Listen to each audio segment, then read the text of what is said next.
નમસ્કાર મિત્રો, તમારું સ્વાગત છે. આજે આપણી વાર્તાનું નામ છે વૃદ્ધ પિતાનો નિર્ણય. તે કોઈ મંત્રી, અફસર કે મોટા માણસ નહોતા. બસ એક થરથરતા વૃદ્ધ પિતા હતા જે ઉગાડા પગે ડીએમ ઓફિસના પગથિયા ચડી રહ્યા હતા. તેમના ડગલા ડગમગી રહ્યા હતા. ચહેરો કરચલીઓથી ભરેલો હતો અને આંખોમાં એવો દર્દ હતો જેને જોઈને ડીએમ સાહેબ પોતાની ખુરશી છોડીને ઊભા થઈ ગયા. તે હાજર દરેક વ્યક્તિ ખામોશ થઈ ગઈ. હવા પણ જાણે થંભી ગઈ હોય. અધિકારીઓની આંખો ભીની થઈ ગઈ. પણ સવાલ એ જ હતો કે તે વૃદ્ધ પિતા કોણ હતા અને કેમ આખું સિસ્ટમ તેમની સામે નતમસ્તક થઈ ગયું. સવારના બરાબર 11 વાગ્યા હતા. ડીએમ ઓફિસનું પરિસર હંમેશની જેમ ચહલ પહલથી ભરેલું હતું. ફાઇલોનો બોજ ઉઠાવેલા કર્મચારીઓ આમ તેમ દોડી રહ્યા હતા. ગાર્ડ સાવધ ઊભા હતા. ત્યારે જ ઓફિસના ગેટ પર એક વૃદ્ધ પિતા કામતો કદમો સાથે દેખાયા. તેમની ઉંમર 80 વર્ષની ઉપર થતી. શરીર દુબળું પાતળું, હાડકાં બહાર દેખાઈ રહ્યા હતા. ધોતી ફાટેલી જૂની હતી. શર્ટ ઠેર ઠેરથી ફાટેલું. પગમાં ચપ્પલ પણ નહોતા. એક હાથમાં ફાટેલી થેલી હતી અને બીજા હાથથી તેઓ દિવાલ પકડીને સહારો લઈ રહ્યા હતા. દરેક ડગલે તેમનો શ્વાસ ફૂલી રહ્યો હતો. જાણે વર્ષોનો બોજ ખભા પર લદાયેલો હોય. તેમની આંખોમાં ભેજ હતો અને ચહેરો ઊંડી લાચારીની તસવીર બનેલો હતો. જેમ તેમ કરીને તેઓ ઓફિસની અંદર પહોંચ્યા અને પાસે ઊભેલા એક બાબુને થરથરતા અવાજે બોલ્યા, ગુરુજી, મારી એક અરજી લખી આપો. મારી વાત સાંભળી લો. કર્મચારીએ તેમની તરફ જોયા વગર જ બેરુખીથી જવાબ આપ્યો, બાપા, અહીં નહીં, તાલુકા કચેરીએ જાઓ, અહીં કામ નહીં થાય. આ સાંભળતા જ વૃદ્ધ પિતાનો ચહેરો ગરમાઈ ગયો. તેમની આશાનું છેલ્લું કિરણ પણ તૂટી ગયું. તેઓ લથડતા અને ત્યાં જમીન પર બેસી ગયા. તેમની આંખોમાંથી આંસુ વહેવા લાગ્યા. કામતા અવાજે બોલ્યા, બેટા, ક્યાં જવું? કોણ સાંભળશે મારું તો કોઈ નથી. તેમની બેબસી એટલી ઊંડી હતી કે ત્યાં ઊભેલા લોકો પણ કાંપી ઉઠ્યા. તેઓ ત્યાં બેસીને ડૂસકા ભરવા લાગ્યા, જાણે તેમનો આત્મા તૂટી ગયો હોય. ડીએમ ઓફિસના બીજા માળે એક મોટું કેબિન હતું. ઊંચી બારીમાંથી આખું શહેર દેખાતું હતું. ત્યાં ડીએમ આદિત્ય વર્મા પોતાની ખુરશી પર બેસીને ફાઇલોમાં ડૂબેલા હતા. આદિત્ય કડક મિજાજના અફસર માનવામાં આવતા હતા, પરંતુ તેમની આંખોમાં ઊંડી સંવેદનશીલતા છુપાયેલી હતી. અચાનક તેમની નજર બારીની બહાર ગઈ. નીચે વરંડામાં એક નમેલા વૃદ્ધ પિતા બેઠા હતા. હાડકાનું પિંજર, દૂરથી ખરડાયેલો ચહેરો, આંખોમાં આંસુની ભીનાશ અને હોઠો પર ગણગણતા શબ્દો. તેમનું કામતું શરીર આદિત્યના દિલ સુધી પહોંચી ગયું. તેમને પોતાના સ્વર્ગસ્થ પિતાની યાદ આવી ગઈ. એક અજીબ બેચેનીએ તેમને ઘેરી લીધો. તેમણે તરત જ ટેબલ પર રાખેલી ઘંટડી વગાડી. સેકન્ડોમાં આસિસ્ટન્ટ આવીને ઊભો રહ્યો. નીચે તે વૃદ્ધ કોણ છે? કેમ રડી રહ્યા છે? આદિત્યએ ગંભીર સ્વરે પૂછ્યું. આસિસ્ટન્ટ બોલ્યો, સર, રિપોર્ટ લખાવવામાં આવ્યા હતા. અમે કહ્યું તાલુકા કચેરીએ જાઓ એટલે બસ રડવા લાગ્યા. આદિત્યની આંખોમાં બેચેની વધવા લાગી. આદેશ આપ્યો. તેમને તરત જ અહીં લઈ આવો. થોડીવાર પછી દરવાજો ખોલ્યો. થરથરતા કદમો સાથે તે વૃદ્ધ પિતા અંદર આવ્યા. તેમનો ચહેરો ગભરાયેલો હતો. આંખોમાં ડર અને સંકોચ હતો. તેમને લાગતું હતું કે કદાચ આ મોટો અફસર પણ તેમને ધમકાવીને ભગાડી દેશે. પરંતુ આદિત્ય તરત જ આગળ વધ્યા. તેમના ખભા પર પકડ્યા અને ધીમેથી સોફા પર બેસાડ્યા. નરમ અવાજે બોલ્યા, બાપા, ગભરાશો નહીં. જણાવો, તમને શું તકલીફ છે? વૃદ્ધના હોઠ કાંપી રહ્યા હતા. તેમણે હિંમત ભેગી કરી અને ધીમા અવાજે બોલ્યા, બેટા, મારું બધું જ લૂંટાઈ ગયું. મારા પોતાના સગા દીકરાએ જ મને દગો આપ્યો. આટલું બોલતા જ વૃદ્ધ પિતાની આંખોમાંથી આંસુ વહેવા લાગ્યા. થાણે ગયો પણ દરોગાએ ભગાડી દીધો. બોલ્યો, મારી પાસે આવી માથાકૂટનો સમય નથી. હું નિરાશ થઈ ગયો. વિચારું એ કદાચ કોઈ મારું સાંભળશે. આટલું કહેતા જ તેમની આંખોમાંથી આંસુ વહેવા લાગ્યા. આદિત્યના ચહેરા પર ગંભીરતા છવાઈ ગઈ. તેમને તે દરોગા પર ગુસ્સો આવ્યો, જેને એક અસહાય પિતાની મદદ પણ ન કરી. પરંતુ તેમણે પોતાની જાતને સંભાળી અને ધીમેથી પૂછ્યું, બાપા, તમારી પત્ની ક્યાં છે? વૃદ્ધની આંખો વધુ ઉદાસ થઈ ગઈ. બેટા, તે તો મને છોડીને વર્ષો પહેલાં જ ચાલી ગઈ. સારું હોત કે હું તેની સાથે ચાલ્યો ગયો હોત તો મારે આ દિવસ ન જોવો પડત. બાપા, તમારું નામ શું છે? ડીએમ સાહેબે ખૂબ જ આદરપૂર્વક તેમને પૂછ્યું. મારું નામ હરિરામ છે અને હું એક શિક્ષક હતો. નામ સાંભળતા જ આદિત્યનું દિલ ધબકારે ચૂકી ગયું. તેમના હોઠ સુકાવા લાગ્યા. આ નામ તેમના કાનમાં કોઈ ભૂલાયેલા ગુંજરાવની જેમ ગુંજવા લાગ્યું. બાળપણની ધૂંધળી યાદો આંખો સામે તરવા લાગી. નાનકડા શહેરની સાંકડી ગલીઓમાં, જ્યાં જૂની ઇમારતો સમયની મારથી નમી ગઈ હતી, ત્યાં એક 60 વર્ષના વૃદ્ધ વ્યક્તિ રહેતા હતા. તેમના વાળ હવે પૂરી રીતે સફેદ થઈ ગયા હતા. ચહેરા પરની કરચલીઓ જીવનની લાંબી યાત્રાની વાર્તાઓ કહેતી હતી અને આંખોમાં એક એવી ઊંડી હતી કે જે વર્ષોના અનુભવોથી જન્મી હતી. વૃદ્ધ વ્યક્તિ ક્યારેક એક નાની શાળામાં શિક્ષક હતા, પરંતુ હવે નિવૃત્તિ પછી તેઓ એકલા રહેતા હતા. તેમની પત્ની વર્ષો પહેલાં અવસાન પામી હતી અને બાળકો બીજા શહેરોમાં પોતાની જિંદગીમાં વ્યસ્ત હતા. તેઓ રોજ સાંજે ફરતા ફરતા નીકળતા. જાણે જીવનની ભાગદોડથી અલગ એક શાંત દુનિયામાં વિચરતા હોય. તે સાંજે પણ તેઓ પોતાની આદત મુજબ સાંકડી ગલીઓમાંથી પસાર થઈ રહ્યા હતા. આકાશમાં આથમતા સૂરજની લાલીમાં ફેલાયેલી હતી, જે ઘરની છતો પર પડછાયા પાડી રહી હતી.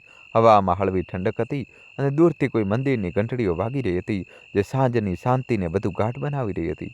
ત્યારે જ અચાનક એક જૂના જર્જરિત ઘરમાંથી એક બાળકના રડવાનો અવાજ આવ્યો. તે રડવું સામાન્ય નહોતું, તેમાં એક ઊંડી બેબસી હતી, જાણે કોઈ માસૂમ આત્મા પોતાની પીડાને શબ્દોમાં ન કહી શકતો હોય. વૃદ્ધ વ્યક્તિના ડગલા આપોઆપ અટકી ગયા. તેમનું દિલ તે અવાજથી કાંપી ઉઠ્યું. વર્ષોના અનુભવે તેમને શીખ્યું હતું કે આવા રડવા પાછળ અવારનવાર કોઈ ઊંડી વાર્તા છુપાયેલી હોય છે. તેઓ ધીરે ધીરે આગળ વધ્યા. તેમના કાપતા હાથોએ લાકડાના જૂના દરવાજાને હળવેથી ખખડાવ્યો. દરવાજો ખુલતા જ અંદરનું દૃશ્ય જોઈને વૃદ્ધ વ્યક્તિનો આત્મા કાંપી ઉઠ્યો. એક નાની ઝૂંપડી જેવા ઓરડામાં, જ્યાં દિવાલો ફાટેલી હતી અને ફ્લોર પર ફક્ત એક જૂની ચટાઈ બિછાવેલી હતી, ત્યાં એક યુવાન મહિલા પોતાના નાના દીકરાને વઢી રહી હતી. મહિલાનો હાથ હળવેથી બાળક પર ઉઠી રહ્યો હતો, પરંતુ તેની પોતાની આંખો આંસુથી ભરેલી હતી. બાળક, જે મુશ્કેલીથી 10 વર્ષનું હશે, તે રડતા રડતા શરમી ગયું હતું. તેના ગાલ પર આંસુની લકીરો સુકાઈ રહી હતી અને તેના નાના હાથોમાં સ્કૂલના ગંદા યુનિફોર્મની કરચલીઓ હતી. માતાની સ્થિતિ વધુ દયનીય હતી. તેના કપડાં જૂના અને ફાટેલા હતા, ચહેરા પર થાકની ઊંડી છાયા હતી અને આંખોમાં એક એવી વેદના હતી જે ગરીબીની ક્રૂરતાને વર્ણવી રહી હતી. વૃદ્ધ વ્યક્તિએ પોતાના ધીમા અવાજમાં કહ્યું, બહેન, આ નાનકડું માસૂમ છે, આના પર હાથ ન ઉઠાવો. જુઓ, તમારા પોતાના આંસુ જ ગવાહી આપી રહ્યા છે કે આ સજા તમારા દિલને પણ એટલી જ દર્દ આપી રહી છે જેટલો આ બાળકને. મહિલાએ કાંપતા સ્વરે પાછું લૂછતા ઉત્તર આપ્યો, ભાઈ સાહેબ, તમે મારી મજબૂરી નથી જાણતા. આના પિતા 2 વર્ષ પહેલાં એક અકસ્માતમાં ચાલ્યા ગયા. હવે હું એકલી છું. સવારથી સાંજ સુધી બીજાના ઘરોમાં કચરા પોતા અને વાસણ માંજીને જેમ તેમ કરીને 2 ટંકની રોટલી ભેગી કરું છું. આની સ્કૂલની ફી, પુસ્તકો, બધું હું જ સંભાળું છું. પણ આ છોકરો રોજ સ્કૂલે મોડો જાય છે, રસ્તામાં મિત્રો સાથે રમવા લાગે છે, વર્દી ગંદી કરીને પાછો આવે છે. મને ડર છે કે જો હવે કડકાઈ ન કરી તો આનું ભવિષ્ય અંધકારમાં ડૂબી જશે. મારી પાસે નથી સમય કે આને વારંવાર સમજાવવું, નથી તાકાત કે રોજ આની સાથે બેસવું. ગરીબીએ અમને એટલા જકડી લીધા છે કે નાની નાની વાતો પણ બોજ જેવી લાગે છે. વૃદ્ધ વ્યક્તિનું હૃદય વધુ ભારે થઈ ગયું. તેમણે માતાને આશ્વાસન આપ્યું, બહેન, જીવનની આ લડાઈ આસાન નથી, પણ પ્રેમથી જીતી શકાય છે. પછી બાળકના માથા પર સ્નેહથી હાથ ફેરવ્યો. તેના આંસુ લૂછ્યા અને ધીરેથી ઘરની બહાર નીકળી ગયા. બહાર આવીને તેઓ થોભી ગયા. તેમની આંખો નમ થઈ ગઈ. ગરીબીની આ તસવીર તેમણે પહેલાં પણ જોઈ હતી, પણ દરેક વખતે તે તેમના દિલને નવી રીતે વીંધી નાખતી હતી. દિવસો વીતતા ગયા અને વૃદ્ધ વ્યક્તિની જિંદગી પોતાની રફતારથી ચાલી રહી હતી, પરંતુ તે સાંજની ઘટના તેમના મનમાં ક્યાંક ઊંડે વસી ગઈ હતી. એક સવારે તેઓ શાક માર્કેટ ગયા, જ્યાં ખૂબ ચહલપહલ હતી. દુકાનદારોના સાદ, ખરીદદારોની ભીડ અને હવામાં તાજા શાકભાજીની સુગંધ. તેઓ કેટલાક શાકભાજી ખરીદવામાં વ્યસ્ત હતા. ત્યારે જ તેમની નજર તે નાના છોકરા પર પડી. છોકરો, જેનું નામ આદિત્ય હતું, એક જૂની થેલી લઈને માર્કેટના દરેક ખૂણે દોડી દોડીને ફરી રહ્યો હતો. તે જમીન પર પડેલા શાકભાજી વીણી રહ્યો હતો. ક્યારેક એક સડેલું ટમેટું, ક્યારેક તૂટેલું બટાકું, ક્યારેક કરમાયેલું લીલું મરચું. તેના ચહેરા પર પરસેવો હતો, પણ આંખોમાં એક ચમક હતી, જાણે તે કોઈ અનમોલ ખજાનો ભેગો કરી રહ્યો હોય. તેના પગમાં ફાટેલા જૂતા હતા, જે દરેક ડગલે અવાજ કરતા હતા, અને શરીર પર તે જ ગંદો સ્કૂલ યુનિફોર્મ હતો, જે ઠેર ઠેરથી ફાટેલો હતો.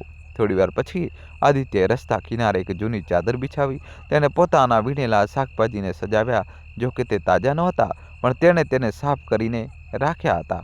પછી ઊંચા માસૂમ અવાજે બૂમો પાડવા લાગ્યો, લો, શાક લઈ લો, સસ્તું શાક લઈ લો, 1 રૂપિયામાં 2 ટમેટા. તેના ચહેરા પર ધૂળ જામી હતી, પણ તેની આંખોમાં આશાની એક નાની જ્યોત જલી રહી હતી, જાણે ગરીબીના અંધકારમાં પણ કોઈ કિરણ ટમટમી રહ્યું હોય. ત્યારે જ એક મોટો દુકાનદાર આવ્યો, જેની દુકાન પાસે જ હતી.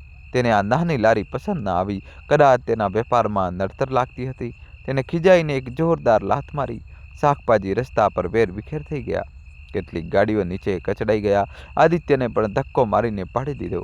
બાળક દર્દથી તડપી ઉઠ્યું. તેના ઢીંચણ છોલાઈ ગયા, પણ તેની જીભમાંથી એક શબ્દ ન નીકળ્યો. તે ચૂપચાપ આંસુ લૂછતા ફરી શાકભાજી ભેગા કરવા લાગ્યો. તેની નાની આંગળીઓ કાપી રહી હતી, પણ તેણે હાર ન માની. થોડે દૂર જઈને તેણે ફરી ચાદર બિછાવી. આ વખતે નસીબે સાથ આપ્યો. જે દુકાન સામે તે બેઠો, ત્યાંનો દુકાનદાર દયાળુ હતો. તેને કંઈ ન કહ્યું, પણ સ્મિત આપીને જોયું. આદિત્યના શાકભાજી જલ્દી વેચાઈ ગયા, કારણ કે ભાવ ખૂબ ઓછા હતા. અને કેટલાક લોકો તેની માસૂમિયત પર દયા ખાઈને ખરીદી લેતા હતા. હાથમાં કેટલાક સિક્કા આવી ગયા. વૃદ્ધ વ્યક્તિએ ચૂપચાપ તેનો પીછો કર્યો. આદિત્ય પૈસા લઈને એક જૂની કપડાની દુકાને પહોંચ્યો. તેને એક જૂની સ્કૂલ બેગ ખરીદી જે કદાચ કોઈએ વાપરેલી હતી અને તેને પીઠ પર પહેરવીને સ્કૂલ તરફ ચાલી નીકળ્યો. પણ માર્કેટથી સ્કૂલનો રસ્તો લાંબો હતો અને તે પહેલાં જ મોડો પડી ગયો હતો. સ્કૂલ પહોંચતા પહોંચતા 1 કલાક થઈ ગયો. કલાકમાં દાખલ થતાં જ શિક્ષક ગુસ્સે થઈ ગયા. તેણે ગુસ્સામાં લાકડી ઉઠાવી અને અનેક ફટકા માર્યા. આદિત્ય વિરોધ કર્યા વગર માર ખાતો રહ્યો. તેના હોઠ કાંપી રહ્યા હતા, પણ તે ચૂપ રહ્યો, જાણે આ તેનું રોજનું નસીબ હોય. માર ખાવો, અપમાન સહન કરવું અને પછી આગળ વધવું. વૃદ્ધ વ્યક્તિ તરત જ આગળ વધ્યા. તેમણે શિક્ષકનો હાથ રોક્યો અને કહ્યું, ગુરુજી, આ માસૂમ બાળક છે, આને આટલી કઠોરતાથી ન મારો. શું ખબર આની પાછળ કોઈ મજબૂરી હોય? શિક્ષકે કઠોર સ્વરે ઉત્તર આપ્યો, તમે નથી જાણતા બાપા, આ રોજ મોડો આવે છે. મેં ઘણીવાર આના ઘરે સમાચાર મોકલ્યા છે, પણ કોઈ અસર નથી. જો સજા ન આપું તો આ બધું બગડી જશે. સ્કૂલના નિયમો છે અને હું તેને તોડી શકતો નથી. વૃદ્ધ વ્યક્તિએ તેમની પાસેથી મોબાઈલ નંબર લીધો અને ભારે હૈયે પાછા ફર્યા. રાતભર તેઓ બેચેન રહ્યા. આદિત્યનો માસૂમ ચહેરો, તેનો મૌન સંઘર્ષ અને તેની આંખોમાં છુપાયેલી પીડા, બધું જ તેમની આંખો સામે આવતું રહ્યું. તેમણે વિચાર્યું, ગરીબી કેટલી ક્રૂર છે. તે માત્ર પેટની ભૂખ નથી વધારતી, પણ બાળકોની માસૂમિયત પણ ચોરી લે છે. બીજા દિવસે વૃદ્ધ વ્યક્તિએ નક્કી કરી લીધું કે આ સચ્ચાઈ સામે લાવવી પડશે. તેમણે શિક્ષક અને આદિત્યની માતા બંનેને ફોન કર્યો અને માર્કેટ આવવા આગ્રહ કર્યો. પહેલાં તો બંને ખચકાયા. માતાએ કામ છોડવું પડ્યું, શિક્ષકે ક્લાસ, પણ વૃદ્ધ વ્યક્તિની ગંભીરતાને ડરતા આગળ તેઓ માની ગયા. ત્રણેય અલગ અલગ ખૂણામાં છુપાઈને ઊભા રહી ગયા, જેથી આદિત્ય તેમને જોઈ ન શકે. તે જ દ્રશ્ય ફરી દેખાયું. આદિત્ય ફરી શાકભાજી વીણી રહ્યો હતો, લાત ખાઈ રહ્યો હતો, ધક્કા સહન કરી રહ્યો હતો. એક દુકાનદારે તેને અપમાનજનક શબ્દો કહ્યા, જ્યાં બા ગઈ હતી ભિખારી, ક્યાંયનો? પણ આદિત્ય ચૂપ રહ્યો. તેની આંખોમાં આંસુ હતા, પણ હોઠ સિવાયેલા. આખરે શાકભાજી વેચાઈ ગયા પછી તે એ જ કપડાની દુકાને ગયો. દુકાનદારે હસીને કહ્યું, બેટા, આજે પૂરા પૈસા થઈ ગયા. લો, આ નવો ડ્રેસ સૂટ તારો. મેં આ તારા માટે જ રાખ્યો હતો. આદિત્યએ ડ્રેસ લીધો, તેને બેગમાં મૂક્યો અને સ્કૂલ તરફ ચાલી નીકળ્યો.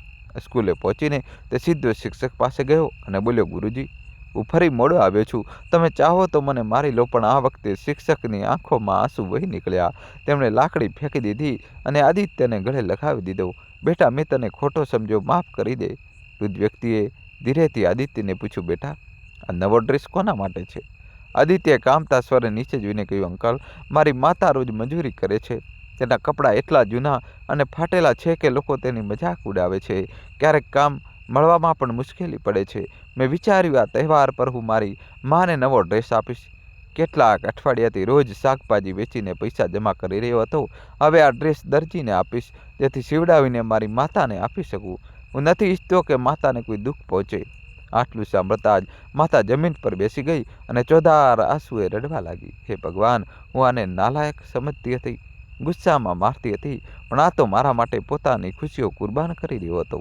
દોસ્તો, કહાની છેલ્લા સુધી જોજો અને વિડીયો લાઇક કરી ચેનલ સબસ્ક્રાઈબ કરી દો. નવો ટ્વિસ્ટ આવશે. મેં ક્યારેય નહોતું વિચાર્યું કે મારી વજહથી આટલું સહન કરી રહ્યો છે. મને માફ કરી દેજે બેટા. શિક્ષકની આંખોમાંથી પણ આંસુ વહી નીકળ્યા. તેમણે આદિત્યના માથા પર હાથ મૂક્યો અને કહ્યું, બેટા, હવે તને કોઈ નહીં મારે. હું પોતે તારી મદદ કરીશ. તારો ભણવાનો ખર્ચ ઉઠાવીશ અને જો જરૂર પડે તો તને ઘરે ભણાવીશ. વૃદ્ધ વ્યક્તિની આંખો પણ ભીની થઈ ગઈ હતી. તેમણે ઊંડો શ્વાસ લીધો અને વિચાર્યું, ગરીબી ફક્ત પેટની ભૂખ નથી, તે બાળકોના સપનાઓને કચડી નાખે છે, તેમની માસૂમિયત ચોરે છે. એક બાળક પોતાની માતાને નવું કપડું અપાવવા માટે રોજ માર ખાય, અપમાન સહે, આનાથી મોટો માનવતાનો પાઠ બીજો શું હોઈ શકે? આપણે આપણી આસપાસની આ નાની નાની જિંદગીઓને જોવી જોઈએ, તેમના દર્દને મહેસૂસ કરવું જોઈએ. તેમણે મનોમન પ્રાણ લીધું કે પોતાની બાકીની જિંદગીમાં તેઓ આવા જ માસૂમ ચહેરાઓને મદદ કરશે, કારણ કે એ જ સાચી માનવતા છે. બીજાના દર્દને પોતાનું બનાવવું. ભૂતકાળની આ ઘટના યાદ કરતા ડીએમ સાહેબની આંખોમાંથી આંસુ વહેવા લાગ્યા. ત્યારે જ વૃદ્ધ વ્યક્તિનો અવાજ સાંભળીને ડીએમ સાહેબ પોતાની યાદોના વમળમાંથી બહાર આવ્યા. ડીએમ સાહેબ કંઈક બોલે તે પહેલાં જ તે વૃદ્ધ વ્યક્તિ ડીએમ આદિત્યને પોતાની બધી વાત જણાવવા લાગ્યા અને તેઓ ફરી પોતાના ભૂતકાળમાં ખોવાઈ જાય છે. દોસ્તો, કહાની છેલ્લા સુધી જોજો અને વિડીયો લાઇક કરી દો. તે દિવસે સવારનો સમય હતો.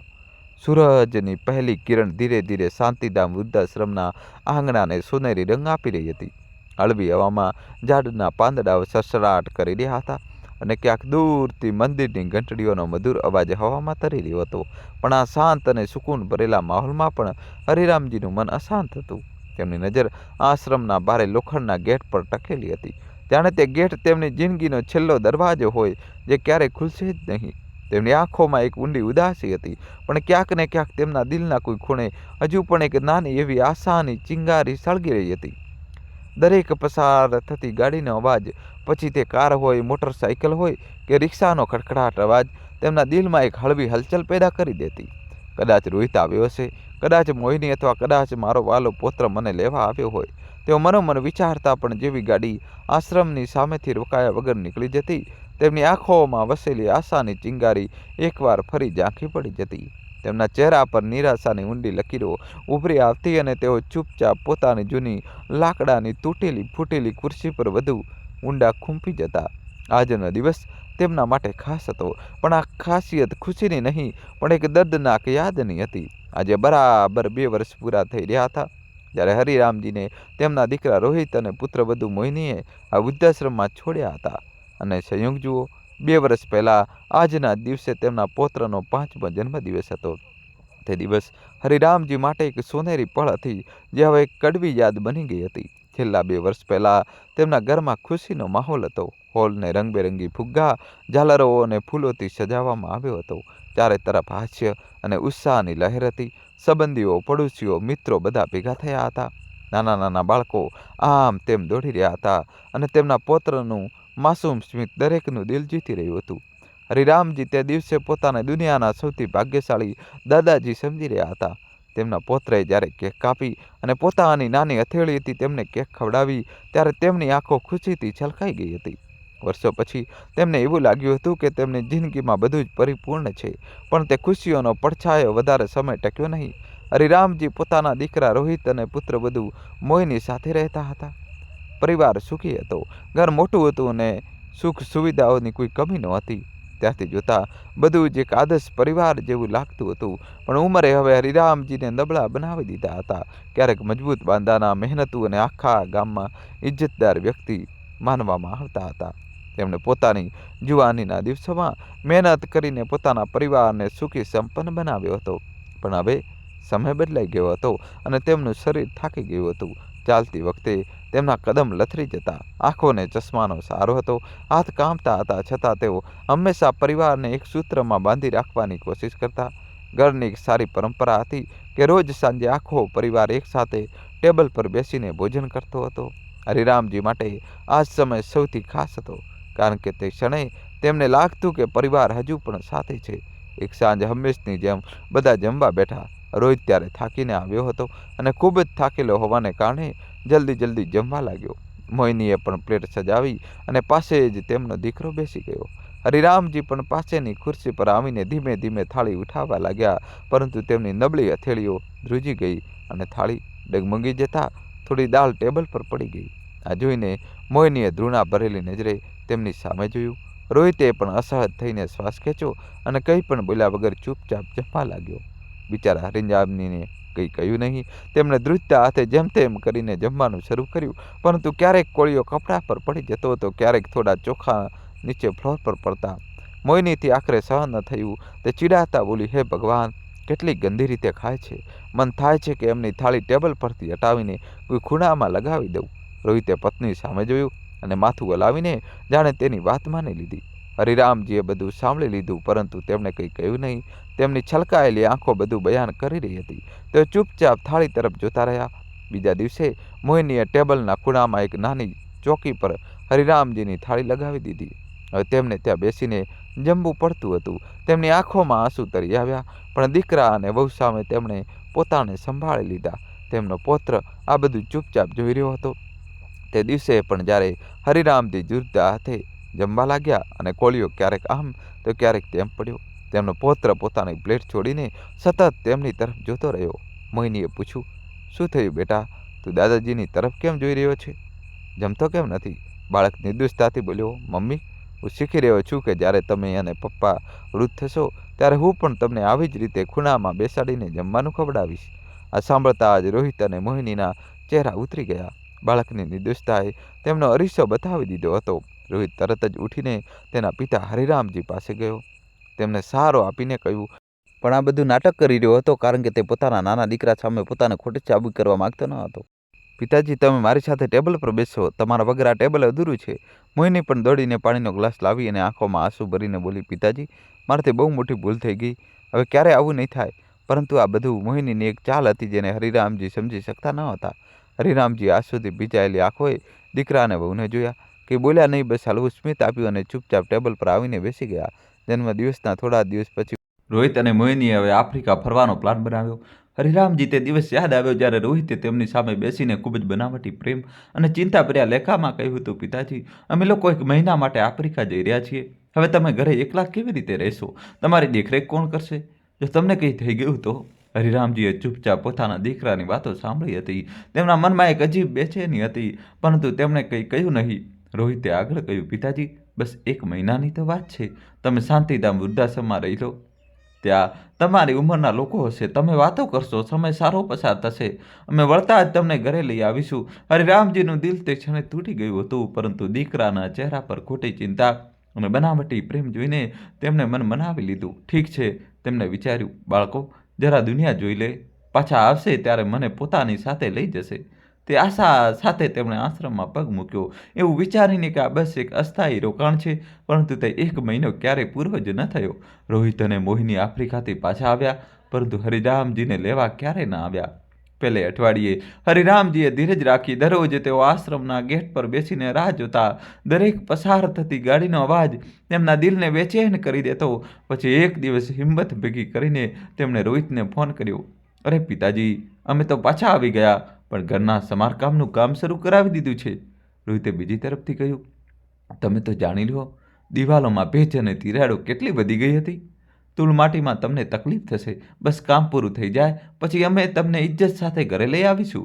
હરિરામજીએ દીકરાની વાત પર વિશ્વાસ કરી લીધો.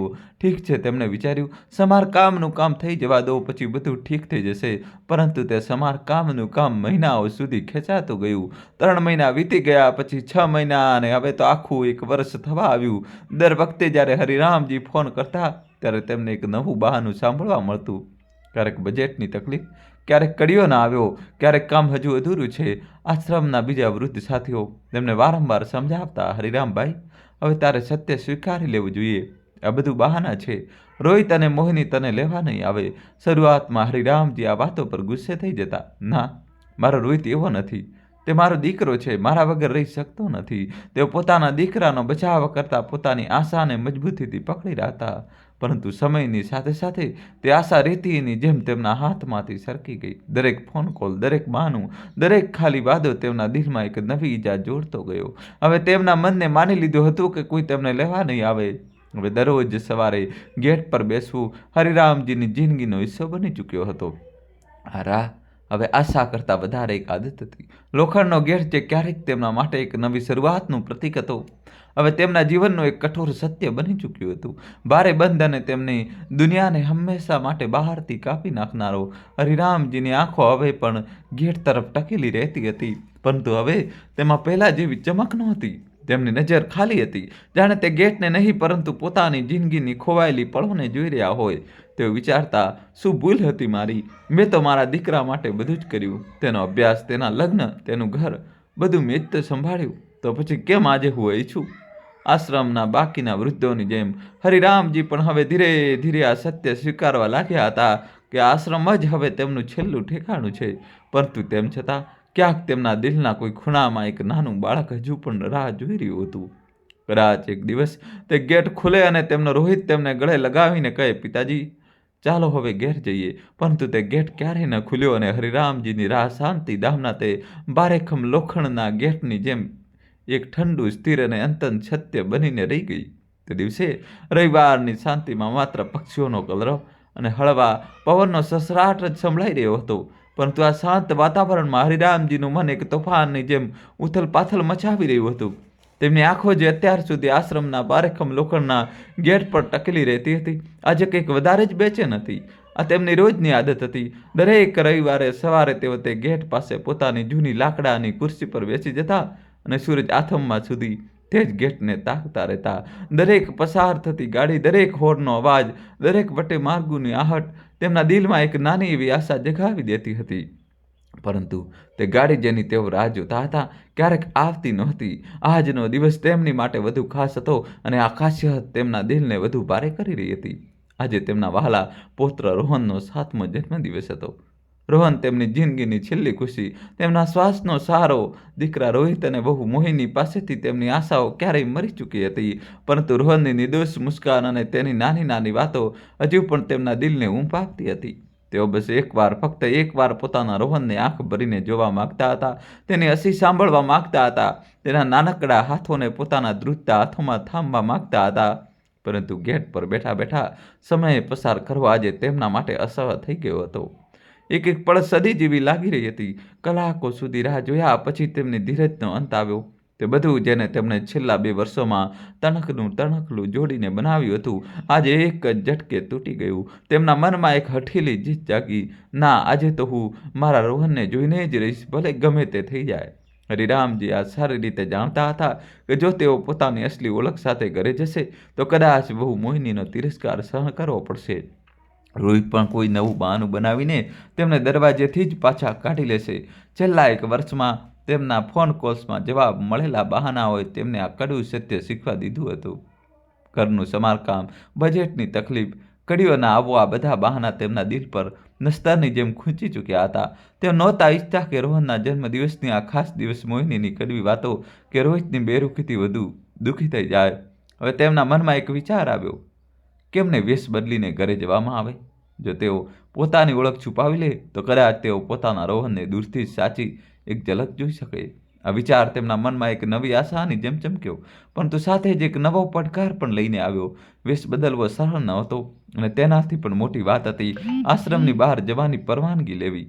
હરિરામજી ધીરે ધીરે ભારે ડગલે મેનેજર વર્માજીની ઓફિસ તરફ વધ્યા. તેમના દિલમાં એક અજીબ ગભરાટ હતો. તેઓ જાણતા હતા કે તેમને જૂઠું બોલવું પડશે અને જૂઠ તેના સ્વભાવની વિરુદ્ધ હતું. જિંદગીભર તેમણે ક્યારેય કોઈની સાથે છલકપટ કર્યું નહોતું, પરંતુ આજે પોતાના પૌત્રની એક ઝલક મેળવવા માટે તેઓ આ નૈતિકતાને બાજુ પર મૂકવા તૈયાર હતા. દોસ્તો, કહાની છેલ્લા સુધી જોજો અને ચેનલ સબસ્ક્રાઇબ કરી દો. દરવાજો ખખડાવતી વખતે તેમની આંગળીઓ ધ્રુજી રહી હતી. આવી જાઓ, હરિરામજી, વર્માજીનો ગંભીર અવાજ અંદરથી આવ્યો. હરિરામજીએ પોતાના કદમોને વધુ ધીમા કર્યા અને ઓફિસમાં દાખલ થયા. તેમના અવાજમાં બનાવટી લાચારી હતી જે તેમના ચહેરાની ઉદાસી સાથે મેળ ખાતી હતી. વર્માજી, મારે આજે સાંજ સુધીની રજા જોઈએ છે. તેમણે ધીમા તૂટેલા અવાજે કહ્યું. હમણાં જ ગામથી ફોન આવ્યો હતો. મારી મોટી બહેન બહુ બીમાર છે. કદાચ તેમનો છેલ્લો સમય છે. જેવા જ આ શબ્દો તેમના મોઢામાંથી નીકળ્યા તેમની જીભ લથડવા લાગી. તેમનો આત્મા ધ્રુંજી રહ્યો હતો. જૂઠું બોલવું તેમના માટે કેટલું મુશ્કેલ હતું કે તેઓ પોતાના જ શબ્દોથી ડરી ગયા, પરંતુ તેઓ જાણતા હતા કે આ જૂઠ જ તેમને તેમના રોહન સુધી લઈ જશે. વર્માજીએ તેમની આંખોમાં જોયું. હરિરામજીની આંખોમાં એક ઊંડો દર્દ હતો, એક એવી વ્યવસ્થા જે શબ્દોથી પર હતી. વર્માજી જે આશ્રમના કેટલાય વૃદ્ધોની વાર્તાઓ સાંભળી ચૂક્યા હતા તે દર્દને સમજી ગયા. તેઓ કંઈક કહેવા માંગતા હતા પણ તેમની જીભ રોકાઈ ગઈ. તેમણે ચૂપચાપ રજિસ્ટર આગળ વધાર્યું અને કહ્યું, ઠીક છે હરિરામજી, અહીં સહી કરી દો, પણ સાંજ સુધી પાછા આવી જજો. હરિરામજીએ ધ્રુજતા હાથે રજિસ્ટર પર સહી કરી અને ધીરે ધીરે બહાર નીકળી આવ્યા. તેમની છાતીમાં એક અજીબ હલચલ હતી, આશા, ડર અને અપરાધ ભાવનું મિશ્રણ. પરંતુ હવે પાછા હટવાનો કોઈ રસ્તો નહોતો. તેઓ પોતાના રોહનને જોવાની પોતાની જીદ પૂરી કરવા તૈયાર હતા. હરિરામજી પોતાના નાના રૂમમાં પાછા ફર્યા. રૂમની દિવાલો ફિક્કી હતી અને ખૂણામાં રાખેલી તેમની જૂની લાકડાની પેટી તેમની જિંદગીની કેટલીક બચેલી યાદોનો ખજાનો હતી. તેમણે પેટી ખોલી અને તેમાં રાખેલા પોતાના કેટલાક જૂના કપડાં પર નજર નાખી. આ તે જ કપડાં હતા જે રોહિત તેમના માટે આશ્રમમાં છોડી ગયો હતો. કેટલીક ફિક્કી ધોતીઓ અને કુર્તાઓ જે હવે તેમના જૂના જીવનની જેમ ઘસાઈ ગયા હતા. તેમણે સૌથી જૂનો અને ફિક્કો કુર્તો પસંદ કર્યો. તેનો સફેદ રંગ વારંવાર ધોબીના ધોવાથી પીળો પડી ચૂક્યો હતો. સાથે તેમણે એક ઘસાયેલી ધોતી કાઢી. આ કપડાં તેમની જૂની ઓળખ પૂરી રીતે છુપાવવા માટે કાફી હતા. તેમણે કુર્તો અને ધોતી પહેરી લીધા. હવે તેમની નજર પોતાના ચશ્મા પર ગઈ. તે ચશ્મા જે તેમની આંખોનો સહારો હતો, તેમની ઓળખનો ભાગ પણ હતો. આ ચશ્મા પાછળથી તેમણે રોહિતનું બાળપણ જોયું હતું, તેના લગ્ન જોયા હતા અને રોહનના જન્મનો પહેલો દિવસ જોયો હતો. જો તેઓ આ પહેરીને ઘરે જશે તો કદાચ મોહિની અને રોહિત તેમને તરત જ ઓળખી લેશે.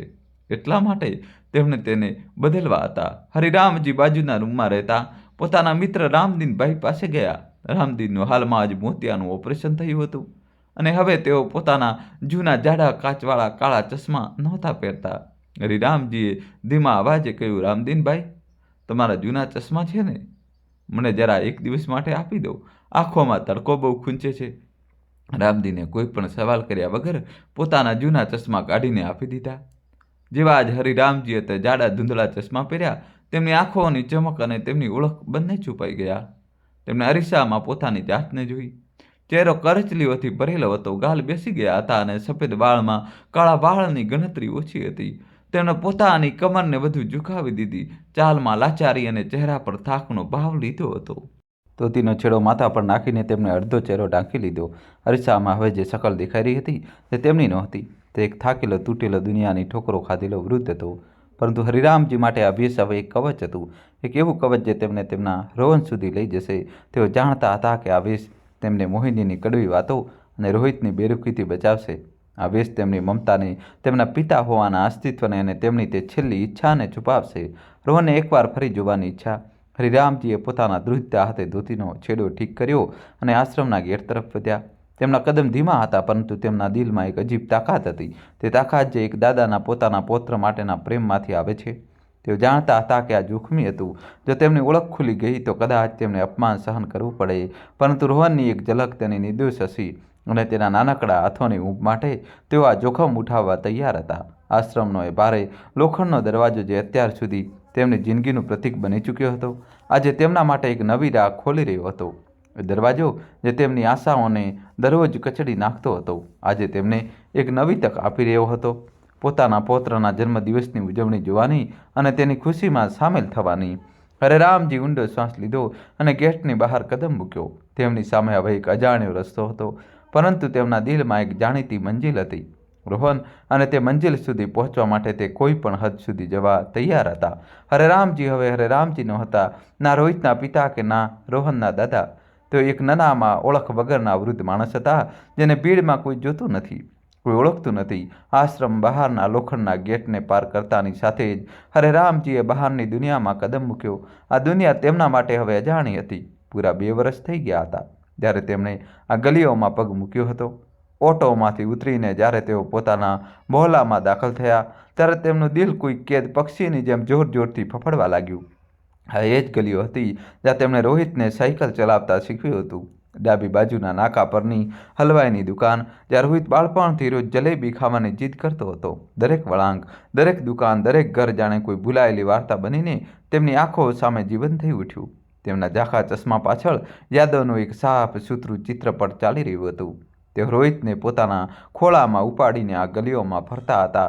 તેઓ તેની નાની નાની જીદ પૂરી કરતા હતા. તેઓ તેનો હાથ પકડીને સ્કૂલે છોડવા જતા હતા. પરંતુ આજે એ જ રોહિત તેમને ભૂલી ચૂક્યો હતો અને તેઓ પોતાના જ ઘર તરફ એક અજાણ્યા બનીને જઈ રહ્યા હતા. એક તરફ ખુશીઓથી ભરેલો ભૂતકાળ હતો, બીજી તરફ દર્દથી ભરેલો વર્તમાન. તેમના કદમ ભારે હતા, જાણે દરેક ડગલા સાથે તેમના દિલનો બોજ વધી રહ્યો હોય. જેમ જેમ તેઓ પોતાના ઘરની નજીક પહોંચ્યા, તેમના ડગલા વધુ ધીમા થતા ગયા. આખરે તેઓ એ વળાંક પર પહોંચતા જ્યાં તેમનું 2 માળનું ઘર સાફ દેખાતું હતું. એ ઘર જે તેમની મહેનત અને પ્રેમથી બન્યું હતું, આજે કોઈ દુલ્હનની જેમ સજાવેલું હતું. ગેટ પર કાળા અને સોનેરી ફુગ્ગા લટકી રહ્યા હતા. રંગબેરંગી રોશની હવામાં લહેરાઈ રહી હતી અને લાઇટો ઝબૂકીને ઉત્સવનો માહોલ બનાવી રહી હતી. આજે રોહનનો 7મો જન્મદિવસ હતો અને ઘરમાં જશ્નની રોનક હતી. પરંતુ બહેરામજી એ જશ્નમાં એક વગર બોલાવ્યા મહેમાનની જેમ જવાના હતા. ગેટની બહાર ઊભેલું પેલું જૂનું પીપળાનું ઝાડ, જેના નીચે તેઓ વર્ષો સુધી પોતાના મિત્રો સાથે ગપ્પા લડાવતા હતા, આજે માનો તેમનું સાહસ છીનવી રહ્યું હતું. તેમનું દિલ કાંપી રહ્યું હતું. કયા બહાને અંદર જવું? જો મોહિનીએ ઓળખી લીધા તો? જો રોહિતે કંઈ અપમાનજનક કહ્યું તો? આ સવાલો તેમના મગજમાં તોફાનની જેમ ઘૂમી રહ્યા હતા. તેઓ પોતાના જ ઘરના ઉંબરે ઊભા રહીને ડરી રહ્યા હતા. એ જ ઘર જેને તેમણે પોતાના લોહી પરસેવાથી બનાવ્યું હતું. ત્યારે જ તેમની નજર ઘરની કામવાળી લલિતા પર પડી, જે દરવાજા તરફ વધી રહી હતી. તેને ઘંટડી વગાડી. થોડી વાર પછી દરવાજો ખોલ્યો અને સામે મોહિની ઊભી હતી. તેના ચહેરા પર તણાવ અને ચીડિયાપણું સાફ દેખાતું હતું. હરિરામજી ઝાડના ઓથે છુપાઈને બધું જોઈ રહ્યા હતા. મેમ સાહેબ, આજે હું કામ પર નહીં આવી શકું. લલિતાએ ગભરાતા કહ્યું, મારે બહુ જરૂરી કામથી ગામ જવું પડી રહ્યું છે. મોહિનીનો ચહેરો ગુસ્સાથી લાલચોળ થઈ ગયો. તને આજે જ બધા જરૂરી કામ યાદ આવે છે? ઘર મહેમાનોથી ભરેલું હશે અને તું રજા માંગી રહી છે.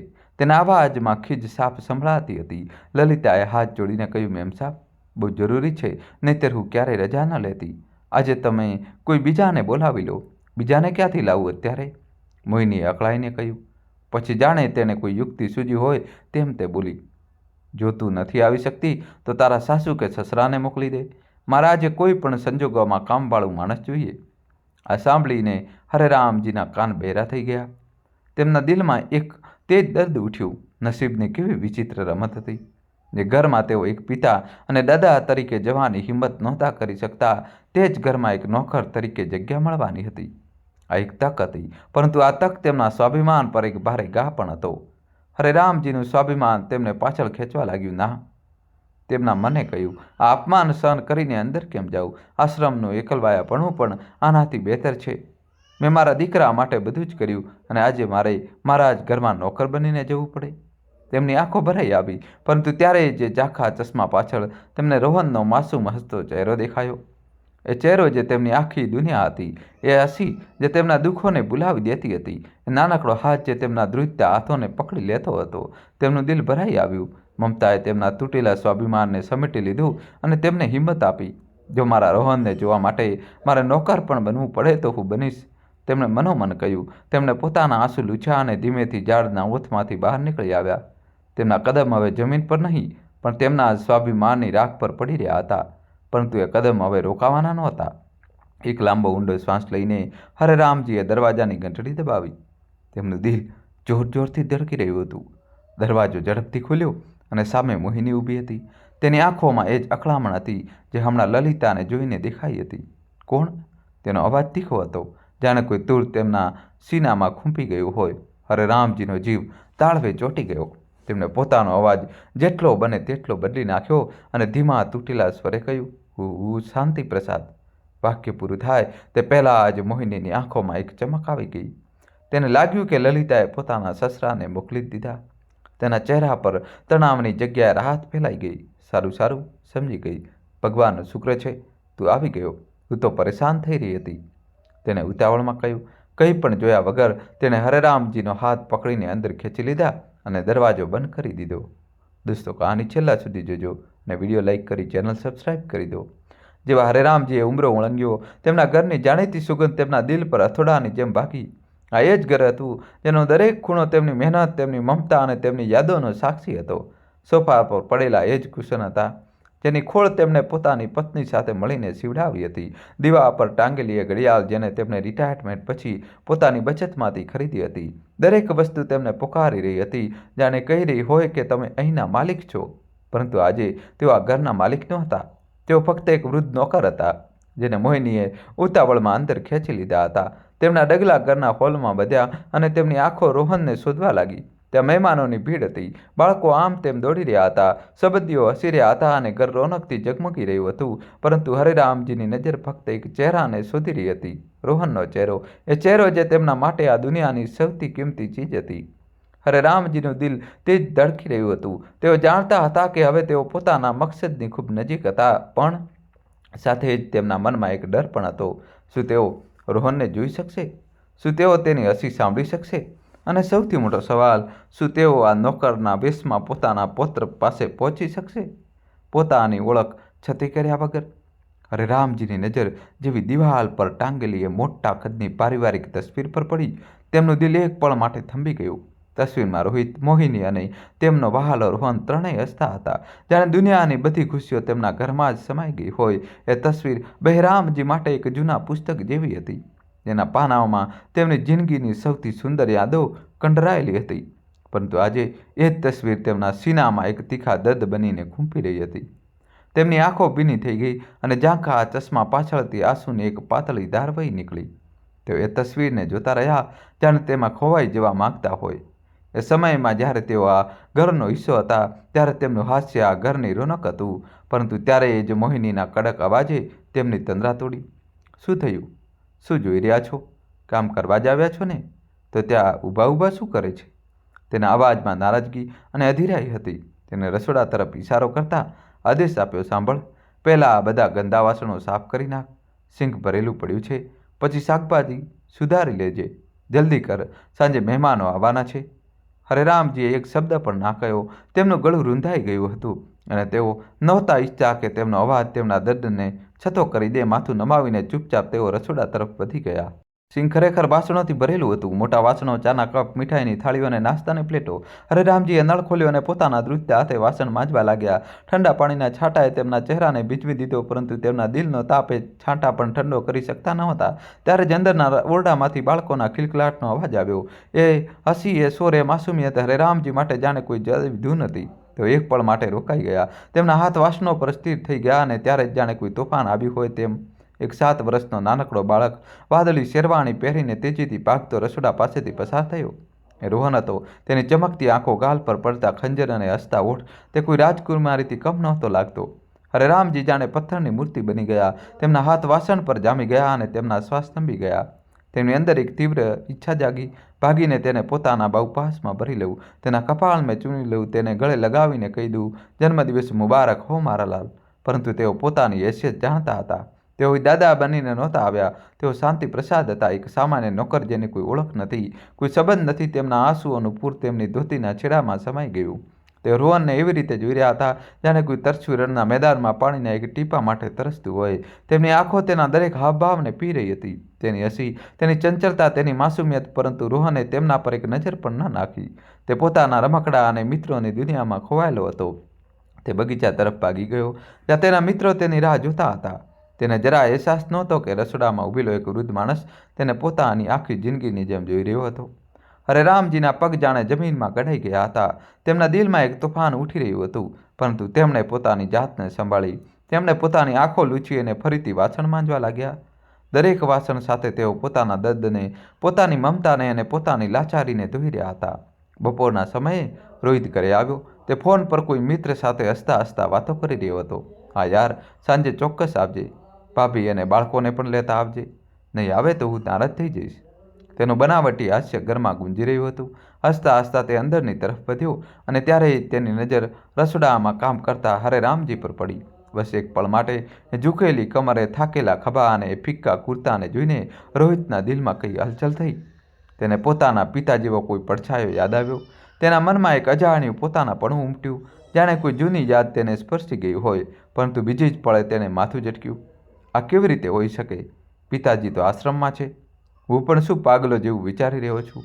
તેને પોતાની જાતને કહ્યું અને હસતા હસતા ફોન પર વાતો કરતો અંદર ચાલ્યો ગયો. હરેરામજીએ આ બધું ચૂપચાપ જોયું. રોહિતની એક પળની ખચકાટ તેમના માટે એક તીર જેવી હતી. તેઓ જાણતા હતા કે તેમના દીકરાનું દિલ હવે તેમના માટે પૂરેપૂરું ઠંડુ થઈ ચૂક્યું હતું. એ પળ જે તેમના માટે એક આશાનું કિરણ હોઈ શકે તેમ હતી, રોહિત માટે બસ એક ક્ષણિક ભ્રમ હતો. હરેરામજીએ ચૂપચાપ પોતાની નજર ઝુકાવી લીધી અને વાસણ માંજવામાં લાગી ગયા. સાંજ ઢળતા ઢળતા ઘરે મમાતોથી ભરાઈ ગયું. રોહિતના મિત્રો, મોહિનીની સહેલીઓ, દૂરના સંબંધીઓ બધા હાજર હતા. ઘરમાં મોંઘા અંતરની ખુશ્બુ અને સંગીતનો ગુંજરાવ હતો. હસી મજાક, બાળકોની ચહલપહલ અને ઉત્સાહનો માહોલ ચારે બાજુ ફેલાયેલો હતો. પરંતુ હરેરામજીએ રોનકથી ઘઉ દૂર હતા. તેઓ રસોડા અને ડ્રોઈંગ રૂમ વચ્ચે દોડી રહ્યા હતા. ક્યારેક પાણીના ગ્લાસ પકડાવી રહ્યા હતા તો ક્યારેક ચા નાસ્તાની પ્લેટો વેચી રહ્યા હતા. કોઈ તેમને નોટિસ પણ નહોતું કરી રહ્યું. તેઓ એ ભીડમાં એક અદૃશ્ય પડછાયા જેવા હતા, જેમની હાજરીનો કોઈને અહેસાસ પણ નહોતો. અને ત્યારે જે પળ આવી જેના માટે હરેરામજીએ આટલી લાંબી સફર ખેડી હતી. કેક લાવવામાં આવી. રૂમમાં તાળીઓનો ગડગડાટ ગુંજી ઉઠ્યો અને બધાએ એકસાથે ગાવાનું શરૂ કર્યું. Happy birthday to you Rohan. રોહનના ચમકતા ચહેરા અને હસતા ગાલે આખા રૂમને રોશનીથી ભરી દીધો. તેને મોટા ઉત્સાહથી કેક કાપી અને તાળીઓનો અવાજ વધુ તેજ થયો. પછી તેને પહેલો ટુકડો ઉઠાવ્યો અને સૌથી પહેલાં પોતાના પિતા રોહિતને ખવડાવ્યો. રોહિતે હસતા હસતા તેને ગળે લગાવ્યો. પછી રોહને બીજો ટુકડો પોતાની માતા મોહિનીને ખવડાવ્યો અને મોહિનીએ વહાલથી તેના ગાલ ચૂમ્યા. હરેરામજી પાસે જ ઊભા હતા, એક ટ્રેમાં પાણીના ગ્લાસ પકડીને. તેની આંખો ભીની હતી અને તેમના દિલમાં એક ઊંડી કસક હતી. કાશ રોહન મને પણ એક ટુકડો પોતાના હાથે ખવડાવત. આ વિચાર તેમના મનમાં વારંવાર ઉઠતો હતો. તેઓ એ પળને જીવવા માંગતા હતા જ્યારે રોહન તેમની તરફ દોડીને આવે, તેમને ગળે લગાવે અને પોતાની માસૂમ અવાજમાં કહે, દાદાજી લો. પરંતુ તેઓ જાણતા હતા કે આ સપનું ફક્ત સપનું જ રહી જશે. તેઓ અહીં દાદા નહીં, બસ એક વૃદ્ધ કામ કરનાર માણસ હતા, એક એવો માણસ જેનું આ જશ્નમાં કોઈ સ્થાન નહોતું. અરે રામજીએ પોતાની ભીની આંખો લૂછી અને ચૂપચાપ ટ્રેને મજબૂતીથી પકડી લીધી. તેમની નજર રોહન પર ટકેલી હતી, જે હવે પોતાના મિત્રો સાથે હસી રહ્યો હતો, કેક ખાઈ રહ્યો હતો અને ભેટ સોગાદો ખોલી રહ્યો હતો. અરે રામજીની આંખો તેની દરેક હરકતને પી રહી હતી. તેઓ તેની હસીને, તેની ચંચળતાને, તેની માસૂમિયતને પોતાના દિલમાં સમેટી લેવા માંગતા હતા. આ પળો તેમના માટે અનમોલ હતી. ભલે તેઓ આ પળોનો હિસ્સો નહોતા બની શકતા, પણ દરેક પળ સાથે તેમના દિલનો બોજ વધતો જતો હતો. તેઓ પોતાના જ ઘરમાં એક અજાણ્યા હતા. તેઓ પોતાના પૌત્રના જન્મદિવસ પર એક નોકર બનીને ઊભા હતા. તેઓ પોતાના દીકરા અને વહુ સામે પોતાની ઓળખ છુપાવી રહ્યા હતા.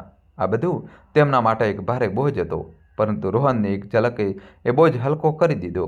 તેઓ જાણતા હતા કે આ પળ તેમના માટે છેલ્લી હોઈ શકે છે.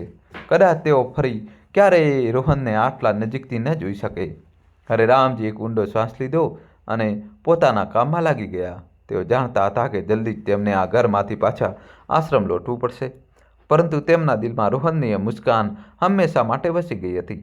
એ મુસ્કાન જે તેમના માટે આ દુનિયાની સૌથી મોટી દોલત હતી. અરે રામજી ખૂણામાં ઊભા હતા. તેમના ધ્રુજતા હાથોમાં પાણીના ગ્લાસથી ભરેલી ટ્રે હતી. તેમની આંખો રોહન પર ટકેલી હતી, જે પોતાના મિત્રો વચ્ચે હસી રહ્યો હતો, ફુગ્ગાઓ અને ભેટોમાં ખોવાયેલો. હરે રામજીનું દિલ વારંવાર એક જ દુઆ માંગી રહ્યું હતું, કાશ રોહન એકવાર મારી તરફ જોઈ લે, બસ એકવાર. પરંતુ રોહનની નાનકડી દુનિયા પોતાની રોનકમાં મસ્ત હતી. તેને ક્યાં અંદાજો હતો કે તેના અસલી દાદા, જેમને પ્રેમથી તેને ઉછેર્યો હતો, તેની જ સામે એક વગર બોલાવ્યા મજૂરની જેમ ઊભા છે.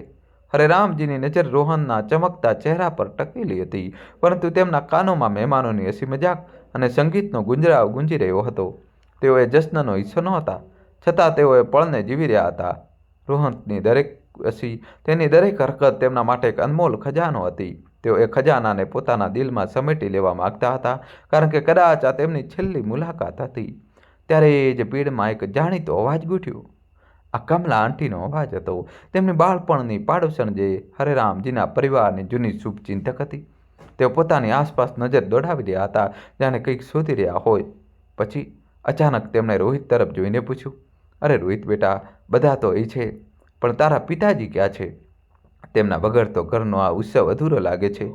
તેઓ તો રોહન પર જીવે છાંટતા હતા. ક્યાંય ગયા છે શું? આ સવાલ હવામાં તીરની જેમ છૂટ્યો અને સીધો રોહિતના સીનામાં વાગ્યો. હરે રામજી જે પાસે જ ઊભા હતા, આ સાંભળીને જાણે શ્વાસ લેવાનું ભૂલી ગયા. દિલમાં એક તોફાન ઉઠ્યું. કમલા આંટીનો આ સવાલ તેમના માટે એક સાથે સુખ અને દુઃખ હતો. સુખ કારણ કે કોઈ તો હતું જેને તેમની યાદ હતી. દુઃખ કારણ કે તેઓ જાણતા હતા કે હવે રોહિત અને મોહિની શું જવાબ આપશે. રોહિત અને મોહિની આ સવાલ માટે પહેલેથી જ તૈયાર હતા. મોહિનીએ તરત જ પોતાના ચહેરા પર બનાવટી ચિંતા અને પ્રેમનો મોહરું પહેરી લીધું.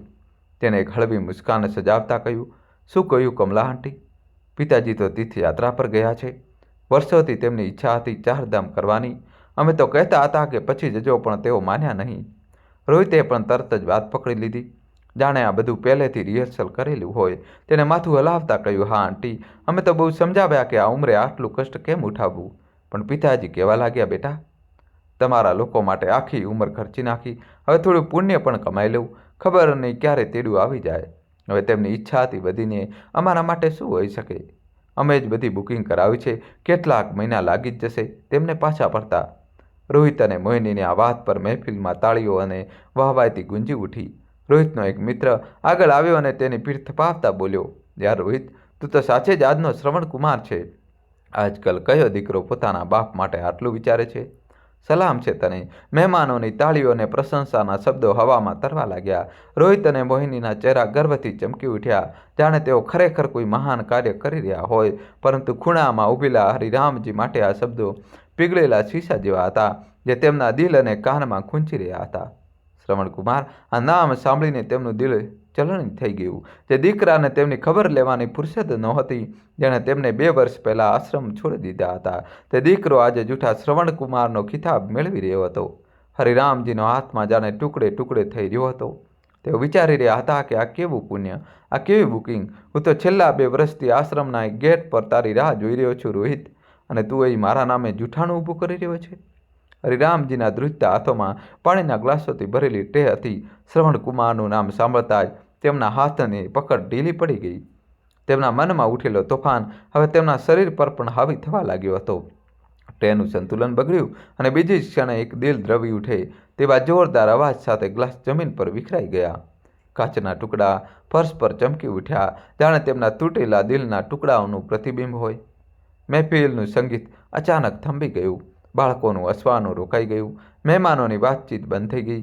બધી નજર તે ખૂણા તરફ ટકી ગઈ ત્યાં એક વૃદ્ધ માણસ ધ્રુજતા હાથે તૂટેલી ટ્રે વચ્ચે ઊભો હતો. હરિરામજી ગભરાટમાં કાચના ટુકડા વીણવા માટે ઝૂક્યા, પરંતુ તેમની આંગળીઓ ધ્રુજી રહી હતી. જેવા તેઓ નીચે નમ્યા, તેમનો જાડો ધૂંધળો ચશ્મો સરકીને જમીન પર પડી ગયો. માથા પર નાખેલી ગમછા જેવી ઓઢણી પણ સરકી ગઈ.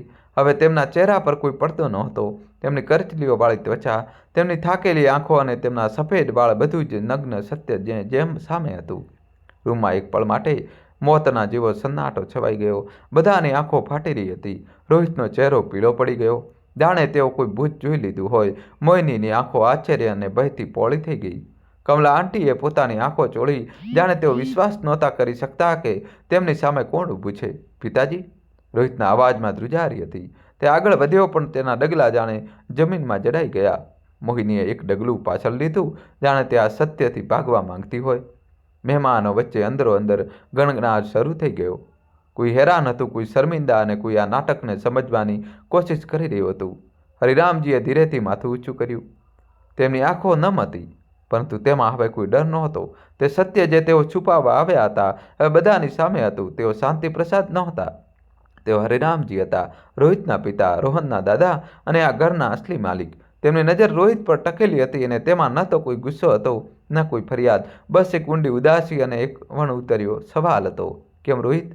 મેં તારા માટે શું નથી કર્યું? તો પછી કેમ મને આ ઘરમાંથી બહાર કાઢી મૂક્યો? ત્યારે જ ભીડ વચ્ચેથી એક માસૂમ અવાજ ગુંજ્યો, દાદાજી. રોહન પોતાના નાના પગલાંથી દોડતો હરિરામજી તરફ આવ્યો. તેણે તેમની કમરને પોતાના નાનકડા હાથોથી જકડી લીધી અને જોરથી બૂમ પાડી, દાદાજી, તમે ક્યારે આવ્યા? મને તો તમારી બહુ યાદ આવતી હતી. તેની આંખો ચમકી રહી હતી અને તેના ચહેરા પર એ જ માસૂમ સ્મિત હતું જેના માટે હરિરામજીએ આટલું જોખમ ઉઠાવ્યું હતું. હરિરામજીની આંખોમાંથી આંસુની ધારા વહી નીકળી. તેમણે રોહનને પોતાના હાથમાં ઉંચકી લીધો અને તેને જોરથી ગળે લગાવી લીધો. મારા લાલ, મારા રોહન, તેઓ ગણગણ્યા. તે પળમાં ન તો મહેમાનોનો ગણગણાટ માયને રાખતો હતો, ન રોહિતની શરમ કે ન મોહિનીની બેચેની. તે પળમાં ફક્ત રોહન અને હરિરામજી હતા, એક દાદા અને તેનો પૌત્ર, જેમને કોઈ જૂઠ, કોઈ બહાનું અને કોઈ અંતર અલગ કરી શકતું નહોતું. હરિરામજીએ રોહનના કપાળ પર ચુંબન કર્યું અને ધીરેથી કહ્યું, જન્મદિવસ મુબારક મારા લાલ. રોહને પોતાના માસૂમ હાસ્ય સાથે જવાબ આપ્યો, દાદાજી, તમે પણ કેક ખાઓ ને. અને તેણે પોતાના નાના હાથોથી કેકનો એક ટુકડો હરિરામજી તરફ વધાર્યો. રૂમમાં સન્નાટો હજી પણ હતો, પરંતુ તે સન્નાટો હવે શરમ અને સત્યનો સન્નાટો હતો. રોહિત અને મોહિનીની નજર ઝૂકેલી હતી. કમલા આંટીની આંખો નમ હતી અને તેઓ ધીરેથી રોહિત તરફ જોઈ રહ્યા હતા, જાણે કહી રહ્યા હોય કે આ તે શું કર્યું. મહેમાનોને ગણગણાટ હવે વધારે તેજ થઈ ગયો હતો. કોઈ રોહિતને દોષ આપી રહ્યું હતું તો કોઈ હરિરામજીના દર્દને મહેસૂસ કરી રહ્યું હતું. હરિરામજીએ રોહનને ધીરેથી જમીન પર ઉતાર્યો. તેમની નજર હવે રોહિત પર હતી. તેઓ કંઈક કહેવા માંગતા હતા, પરંતુ તેમની ગળામાંથી કોઈ અવાજ ન નીકળ્યો. તેઓ જાણતા હતા કે હવે વધારે રોકાવાનો કોઈ અર્થ નહોતો. તેમણે પોતાની ધોતીનો છેડો ઠીક કર્યો, પોતાનો તૂટેલો ચશ્મો ઉઠાવ્યો અને ચૂપચાપ દરવાજા તરફ આગળ વધ્યા. પિતાજી? રોહિતનો અવાજ પાછળથી આવ્યો, પરંતુ હરિરામજીને રોકાયા. તેઓ જાણતા હતા કે અમુક શબ્દોનો કોઈ જવાબ હોતો નથી. તેઓ પોતાના રોહનને જોઈ ચૂક્યા હતા, તેનું હાસ્ય સાંભળી ચૂક્યા હતા અને તેને હૂંફ અનુભવી ચૂક્યા હતા. તેમના માટે આ પૂરતું હતું. જેવા તેઓ દરવાજો પાર કરીને બહાર નીકળ્યા, તેમની પાછળ રોહનનો અવાજ ગુંજ્યો, દાદાજી, જલ્દી પાછા આવજો. હરિરામજીએ પલટીને જોયું અને હસ્યા. તેમની આંખો નમ હતી, પરંતુ તેમના ચહેરા પર એક અજીબ શાંતિ હતી. તેઓ જાણતા હતા કે તેઓ કદાચ આ ઘરમાં ફરી ક્યારેય ના આવે, પરંતુ રોહનનું તે સ્મિત તેમની સાથે હંમેશા રહેશે. હરિરામજી ધીરે ધીરે ગલીઓમાં ગાયબ થઈ ગયા, પોતાના આશ્રમ તરફ. એ જ આશ્રમ જ્યાં તેઓ એકવાર ફરીથી પેલા ભારે લોખંડના ગેટ સામે બેસીને રાહ જોશે. પરંતુ આ વખતે તેમના દિલમાં એક નવી તાકાત હતી, રોહનના સ્મિતની તાકાત. પરંતુ હરિરામજીએ નક્કી કરી લીધું હતું કે તેઓ પોતાની સાથે અન્યાયને ચૂપચાપ સહન નહીં કરે. સૌથી પહેલાં તેઓ સ્થાનિક પોલીસ સ્ટેશને પહોંચ્યા. તેમના ધ્રુજતા હાથોએ થાણાનો દરવાજો ખખડાવ્યો અને તેમને દરોગાને પોતાની વ્યથા સંભળાવી. દોસ્તો, કહાની છેલ્લા સુધી જોજો, નવો ટ્વિસ્ટ આવશે. વિડીયો લાઇક કરીને ચેનલ સબસ્ક્રાઇબ કરી દો.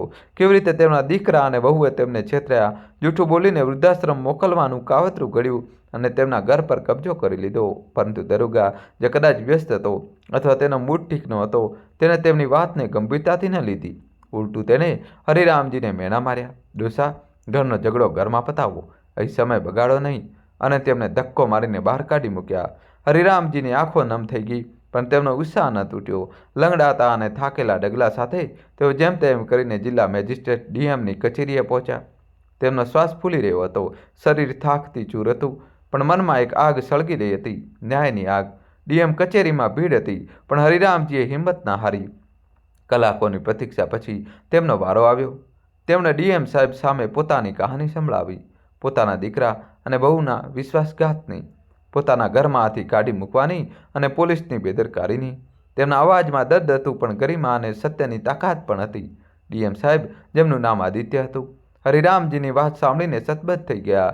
તેમની આંખોમાંથી આંસુ વહી નીકળ્યા, પણ જે થયું તે હરિરામજી માટે પણ અંધાર્યું હતું.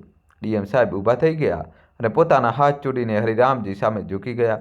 આ દ્રશ્ય જોઈને હરિરામજી દંગ રહી ગયા. ડીએમ જેવા મોટા અધિકારીનું આ રીતે તેમની સામે હાથ જોડવા અને આંસુ સારવા એ સમાજની બહાર હતું. હરિરામજીએ ધ્રુજતા અવાજે પૂછ્યું, બેટા, શું થયું? મેં તો મારા દીકરાની કરતૂત જણાવી છે, તું કેમ આંસુ સારી રહ્યો છે? તું મારી સામે હાથ કેમ જોડી રહ્યો છે? આમાં તારો કોઈ વાંક નથી. આદિત્યએ ઊંડો શ્વાસ લીધો અને બોલ્યા, બાબા, કદાચ તમે મને ઓળખ્યો નહીં. હું એ જ છોકરો છું જેની તમે 15-20 વર્ષ પહેલાં મદદ કરી હતી. હરિરામજીએ ધ્યાનથી જોયું. તેમની આંખો સંકોચાઈ અને ધીરે ધીરે ભૂતકાળની ધૂંધળી તસવીર સાફ થવા લાગી. એ જ આદિત્ય હતો, એ જ નાનો ગરીબ છોકરો જે પોતાની મા માટે નવો સૂટ ખરીદવા માટે મંડીમાં પડેલા શાકભાજી વીણતો હતો, લાતો ખાતો હતો અને અપમાન સહન કરતો હતો. હરિરામજીની આંખો ભરાઈ આવી. તેમને યાદ આવ્યું કે કેવી રીતે તેમણે આદિત્યની માતા અને તેના શિક્ષકને તેની સચ્ચાઈ બતાવી હતી, કેવી રીતે તેમણે તેની માસુમિયત બચાવી હતી, અને કેવી રીતે આદિત્યના ભણતરમાં નાની નાની મદદ કરી હતી. આદિત્યએ આગળ કહ્યું, બાબા, આજે હું આ ખુરશી પર છું, ડીએમના પદ પર છું, તો ફક્ત તમારી મદદને કારણે. જો તમે તે સમયે મારી માસુમિયત ન સમજી હોત, મારી માતા અને ગુરુજીને મારી સચ્ચાઈ ન બતાવી હોત, તો હું કદાચ આજે પણ મંડીમાં શાકભાજી વીણતો હોત. મારું ભણતર પૂરું થયું, મેં મહેનત કરી અને આજે હું આ મુકામ પર છું. આ બધું તમારી દયા અને સહાયને કારણે છે. આદિત્યએ ગર્વ અને કૃતજ્ઞતા સાથે હરિરામજીને ગળે લગાવી લીધા. હરિરામજીની આંખોમાં સ્નેહ અને ગર્વની ચમક હતી. તેમણે કહ્યું, બેટા, તે તારી માતાનું નામ રોશન કરી દીધું. મને તારા પર ગર્વ છે. પરંતુ આદિત્યએ તરત જ કહ્યું, ના બાબા, આ બધું તમારી વજહથી થયું છે અને હવે હું તમારી સાથે અન્યાય નહીં થવા દઉં. આદિત્યએ તરત જ પોતાના પોલીસ દળને આદેશ આપ્યો, ગાડી તૈયાર કરો, હું મારા બાબાને ન્યાય અપાવવા જઈ રહ્યો છું. સૌથી પહેલાં તેઓ એ પોલીસ સ્ટેશન પહોંચ્યા જ્યાં દરોગાએ હરિરામજીનું અપમાન કર્યું હતું. આદિત્યએ દરોગાને બોલાવ્યો અને કડક અવાજે કહ્યું, તે એક વૃદ્ધ વ્યક્તિની વાત ન સાંભળી, તેમને અપમાનિત કર્યા, ધક્કો મારી બહાર કાઢ્યા. આ તારી ડ્યુટી નથી, પણ તારી અસંવેદનશીલતા છે. આદિત્યએ તરત જ દરોગાને સસ્પેન્ડ કરી દીધો અને તેને સખત ઠપકો આપ્યો. ત્યારબાદ આદિત્ય હરિરામજીને લઈને રોહિત અને મોહિનીના ઘરે પહોંચ્યા. જેવા ડીએમ સાહેબને ગાડી રોકાઈ, રોહિત અને મોહિનીએ કંઈક અચૂકતું લાગ્યું. પરંતુ જ્યારે તેમણે પોતાના પિતાને ડીએમ સાહેબ સામે જોયા, તેમના ચહેરાનો રંગ ઉડી ગયો. આદિત્યએ કઠોર સ્વરમાં કહ્યું કે તે તારા પિતાને છેતર્યા, જૂઠું બોલીને તેમને વૃદ્ધાશ્રમ મોકલ્યા અને તેમની મહેનતથી બનાવેલા ઘર પર કબજો કરી લીધો. શું તને જરા પણ ન લાગ્યું કે એક વૃદ્ધ પિતા પર શું ગુજરતી હશે? તે તેમનો વિશ્વાસ તોડ્યો, તેમની જિંદગીની મજાક બનાવી. આદિત્યએ પોલીસને આદેશ આપ્યો કે રોહિત અને મોહિનીની ધરપકડ કરવામાં આવે. પરંતુ ત્યારે જ રોહિત અને મોહિની હરિરામજીના પગમાં પડી ગયા. તેઓ ડૂચકે રડવા લાગ્યા, પિતાજી, અમને માફ કરી દો. અમે લાલચમાં આવીને ભૂલ કરી. અમને ખબર નહોતી કે અમારું આ પગલું તમને આટલું દુઃખ આપશે. તેમની આંખોમાં પશ્ચાતાપ હતો, પરંતુ હરિરામજીનું દિલ પહેલાં જ બહુ તૂટી ચૂક્યું હતું. હરિરામજીએ ઊંડો શ્વાસ લીધો અને આદિત્યને કહ્યું, બેટા, આમને જેલ મોકલવાની જરૂર નથી, પણ હું આમને આ ઘરમાં રહેવા નહીં દઉં. આ મારું ઘર છે, મારી મહેનતની કમાણી છે. આમને પોતાની અલગ વ્યવસ્થા કરવી પડશે. આદિત્યએ સન્માન સાથે માથું નમાવ્યું અને બોલ્યો, બાબા, જેવી તમારી ઈચ્છા. રોહિત અને મોહિનીએ ભાડાના એક નાના ઘરમાં જવું પડ્યું. ત્યાં રહેતા સમયે તેમને પોતાની ભૂલનો અહેસાસ થવા લાગ્યો. તે સમજી ગયા કે તેમણે પોતાના પિતા સાથે કેટલો મોટો અન્યાય કર્યો હતો. બીજી તરફ આદિત્યએ હરિરામજીની જિંદગીની સુગંધી ભરી દીધી. તે પોતાની ઓફિસના વ્યસ્ત કામ પછી દરરોજ સાંજે હરિરામજી પાસે આવતો. તેને હરિરામજી માટે ઘરમાં દરેક સુખ સુવિધાની વ્યવસ્થા કરી હતી. નવું બિસ્તર, ગરમ પાણી, સારું ખાવાનું અને એક નોકર જે તેમની સંભાળ રાખતો. દરેક રવિવારે આદિત્ય હરિરામજીના પૌત્ર રોહનને પણ હરિરામજી પાસે લાવતો. દાદા અને પૌત્ર એટલે કે હરિરામજી અને રોહન એકસાથે બેસીને જૂની વાતો કરતા, હસતા અને જીવનની નાની નાની ખુશીઓને જીવતા. દોસ્તો, કહાની કેવી લાગી કોમેન્ટમાં જણાવજો. અને કોમેન્ટમાં મિત્રો તમારે કયા ગામ કયા શહેરમાં રહો છો એ તો લખવું જ પડશે. વિડીયો લાઇક કરી ચેનલ સબસ્ક્રાઈબ કરી દો. ખૂબ ખૂબ ધન્યવાદ. દિલથી આભાર.